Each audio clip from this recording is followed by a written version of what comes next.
إن عدة الشهور عند الله 12 شهرا في كتاب الله يوم خلق السماوات والأرض منها 4 حرم ذلك الدين القيم فلا تظلموا فيهن أنفسكم وقاتلوا المشركين كافة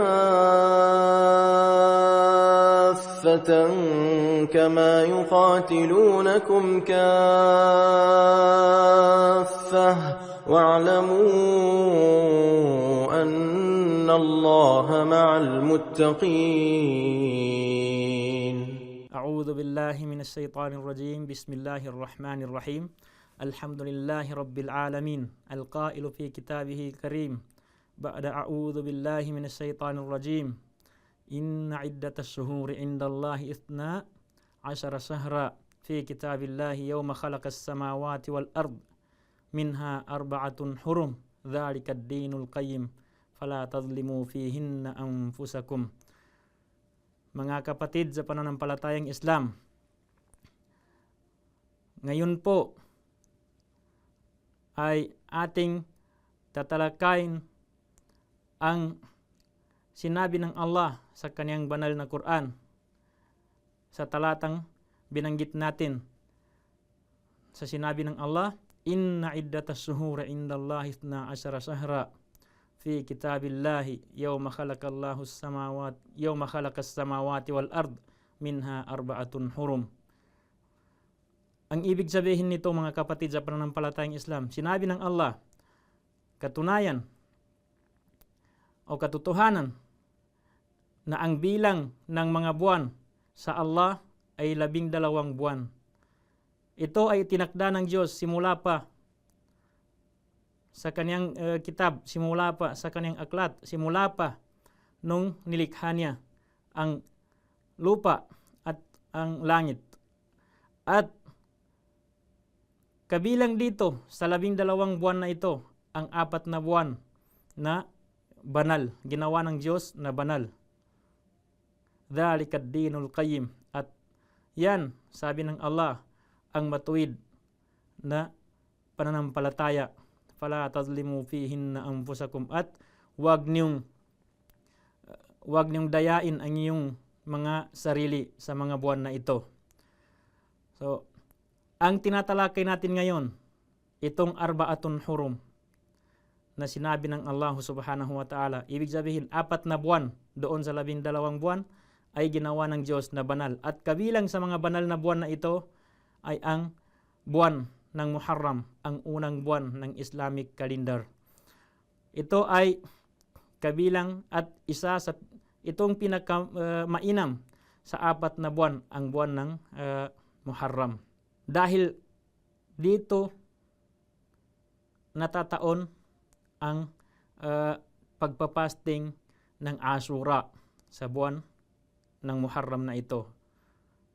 So, ito ang pinakamainam sa 4 na buwan na ito na ginawang banal ng Diyos, ang Shahrullahil Muharram.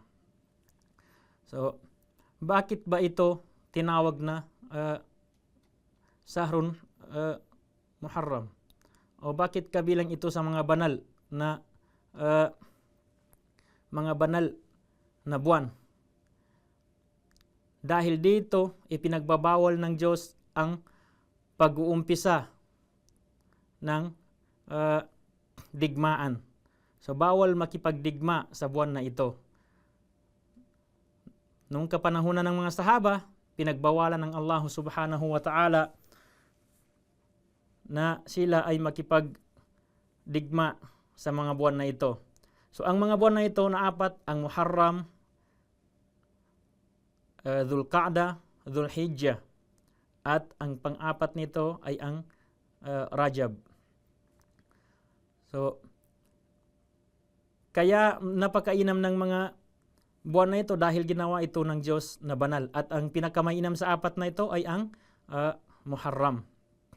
Sinabi nga ng Propeta sallallahu alaihi wasallam sa kanyang hadith, Inna zamana kadistadara kahayatihi yawma khalaqallahu as-samawati wal ard. As-sanatu 12 shahra minha arba'atun hurum, thalathatun mutawaliyat, Dhul Qa'dati wa Dhul Hijjah wal Muharram wa Rajabun Mudar alladhi bayna Jumada wa Sha'ban. Muttafaqun alayh. Sinabi ng propeta sallallahu alaihi wasallam, katotohanan na ang pangapanahon ay bumalik sa dati nitong anyo. Simula pa nung itinakda ito, sa kanyang anyo nung itinakda ito ng Diyos, nung nilikha niya ang mga langit at kalupaan. Sa isang taon ay may 12 buwan at may 4 na buwan dito na banal. 3 ay magkakasunod. Sinabi ng propeta sallallahu alaihi wasallam, ang Dhul Qa'dah, Dhul Hijjah at Muharram. Wa Rajab, ang Rajab naman ang pang-4 nasa pagitan ng Jumada al-Akhir at Sha'ban. Muttafaqun alayhi. So, yun ang sinabi ng propeta sallallahu alaihi wasallam. At sa banal na buwan ng Muharram na ito ay may ilang mga alituntunin dito. Una, tahrimul qital, ang pagbabawal sa pagkikipagdigma sa buwan na ito. Sinabi pa ng Allah subhanahu wa ta'ala, fa idan salakhal ashhurul hurum faqtul musyrikina. Ibig sabihin, pag natapos na ang mga banal na buwan ay makipagdigma kayo sa mga mapagtambal, mga musrikin, mapagtambal. Ikalawa ng mga alituntunin dito ay fadlu siyamihi. Ibig sabihin, kanais-nais ito na pagpastingan. Sinabi pa nga ng propeta sallallahu alaihi wasallam sa kaniyang hadis, afdalus siyam ba'da Ramadan shahrullahir muharram. Ito ang sinabi ng propeta sallallahu alaihi wasallam. Ang pinakamainam na pagpapasting pagkatapos ng Ramadan ay ang pagpapasting sa buwan ng Muharram. Rawahu Muslim. So ngayon, ang pag-uusapan natin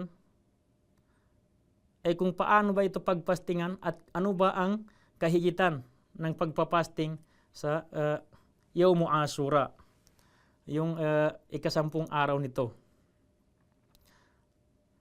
So bakit natin pinagpapastingan ang Ashura?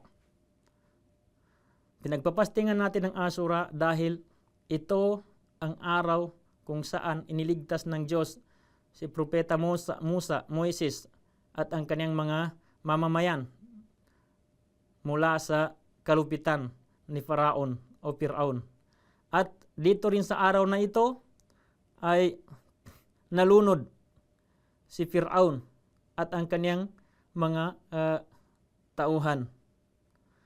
Kaya pinagpastingan ito ni Propeta Moises bilang pasalamat kay Allah sa kanyang kaligtasan, at pinagpastingan din ito ng propeta sallallahu alaihi wasallam. Iniulat ni Ibnu Abbas radhiyallahu anhuma anna Rasulullah sallallahu alaihi wasallam kadima al-Madinah. Dumating yung propeta sallallahu alaihi wasallam sa Madina nung siya ay lumikas, at nakita niya ang mga Hudyo na nagpapasting sila sa Ashura, ika-10 araw ng Muharram. So nagtanong ng propeta sallallahu alaihi wasallam, bakit nila ito ginagawa? At ang sinabi nila sa kanya, hadal yawmul ladhi adharallahu Musa wa bani Israila ala Fir'aun. Sinabi nila, ito yung araw na tinulungan ng Allah si Propeta Musa at ang mga angkan ng Israel sa kalupitan ni Fir'aun. Panahnu nasumuhu ta'ziman lahu. Kaya pinagpapastingan namin ito bilang pagdadakila sa araw na ito. So sinabi ng propeta sallallahu alaihi wasallam nung narinig niya yon, nahnu awla bi Musa minkum fa amara bi siyamihi. Sinabi ng propeta sallallahu alaihi wasallam, mas may karapatan kami kay Musa kaysa sa inyo. Kaya pinagpastingan ito ng propeta sallallahu alaihi wasallam. At sa iba pang riwaya o ulat, pasamahu Musa syukra, pinagpastingan din ito ni propeta Moises bilang pasasalamat kay Allah. Kaya pinagpapastingan namin ito. So, ano nga ba ang kainaman ng pagpapasting sa araw na ito? Fadlu siyami Ashura. So, ano ang kainaman nito? Sinabi ng propeta sallallahu alaihi wasallam sa hadis ni Abu Qatada radhiyallahu anhu, su'ila Rasulullah sallallahu alaihi wasallam an sawmi yawmi Ashura. Tinanong ang propeta sallallahu alaihi wasallam tungkol sa pagpapasting sa ikasampung araw na ito. Faqal, ang sinabi niya, ahtasibu ala Allahi ay yukaffir as-sanata allati qablahu. So, sinabi ng propeta sallallahu alaihi wasallam na ang gantimpala sa pagpapasting sa araw na ito ay papatawarin ng Allah ang mga isang taon na naunang mga kasalanan. At ibig sabihin nun, hindi lahat ng mga kasalanan na kahit malaki. Ang tinutukoy dito ay ang mga kasalanan na maliliit, dahil ang mga malalaking kasalanan, tanging ang pagbabalik loob lamang kay Allah ang kapatawaran nito. So, yung mga maliliit na mga kasalanan natin na hindi natin sinadya ay papatawarin ng Allah sa atin pag pinagpastingan natin ang araw na ito. So, paano ba natin ito pagpastingan? Ang pinakamainam na pagpasting sa araw na ito ay ang pagpastingan ang isang araw bago ito, ang ikasiyam na araw, Tasu'a, kasama ng Ashura. So ito yung pinakamainam na pagpapasting dito. Pagpastingan yung ikasiyam na araw bago itong Ashura at itong Ashura. So dalawa ang pagpastingan mo. Yun ang pinakamainam. Pwede rin pagpastingan yung ikasiyam, ikasampo at ikalabing isa kung gusto ng tao. At pwede rin naman na yung ikasampo at yung ikalabing isa. So yun yung mga paraan kung paano ito pagpastingan. Pero mas pinakamainam yung ikasiyam at ikasampu ang pagpastingan, dahil sinabi ng propeta sallallahu alaihi wasallam nung pinagpastingan niya ito, sinabi niya, lain bakitu aw istu ila qabilin la asuman at-tasi'. Kaya sinabi ng propeta sallallahu alaihi wasallam, kung ako ay mabubuhay pa sa susunod na taon, ay pagpastingan ko kasama ng Ashura ang ikasiyam na araw ng Muharram. So, ipagdasal natin kay Allah na tayo ay kanyang gabayan sa paggawa ng mga mabuti, at gabayan niya tayo na mapagpastingan pa natin ang Ashura, insyaAllah, at malapit na ito, at yung Tasu'a. So, ipagdasal natin kay Allah na gabayan niya tayo at bigyan na tayo ng lakas ng pangatawan para maisagawa natin ito. So hanggang dito na lamang. Assalamualaikum warahmatullahi wabarakatuhu. Inna iddatash shuhuri 'inda Allah 12 shahran fi kitabillah yawma khalaqas samawati wal arda minha arba'atun hurum ذلك الدين القيم فلا تظلموا فيهن أنفسكم وقاتلوا المشركين كافة كما يقاتلونكم كافة واعلموا أن الله مع المتقين